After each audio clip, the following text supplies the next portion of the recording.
Hello and welcome to the tutorial series for the Citiwatts platform.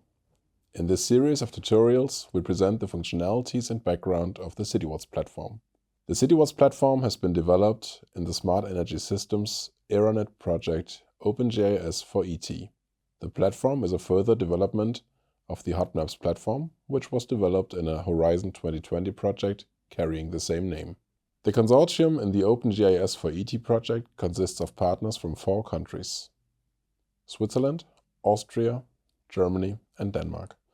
And we're very grateful for the support of the funding agencies in all of these 4 countries in this AeroNet framework. There are 3 categories of products in the OpenGIS for ET project. First, there is the Citiwatts platform itself. This is the browser-based web tool which is found on citiwatts.eu/map. The platform contains both default data layers, for instance for heat and cold demand, but also building data like gross floor area maps and renewable energy potentials.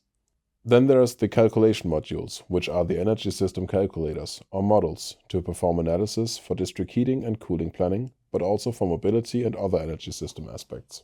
Then there is the standalone tools, which is the wiki, which is our core documentation for the developments and data.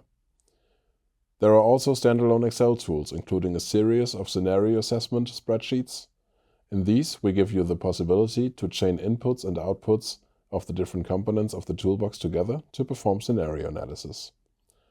Also, we have all the calculation modules available for your local installation in Python. Please note that this requires technical skills on expert level and is not covered in our tutorials. Finally, we have the demonstration, training and dissemination, where we have conducted case studies in Germany, Austria and Denmark. We have also prepared training materials, including exercises. Both illustrate how to use and apply the tool for a local energy system analysis. We have also performed webinars to present these features, and finally, we have prepared video tutorials. And since you're watching this video, you have found them already. Now you know the extent and the background of the project and the platform. In our series of tutorials, we have prepared demonstrations and support to dive into the more detailed aspects of the platform.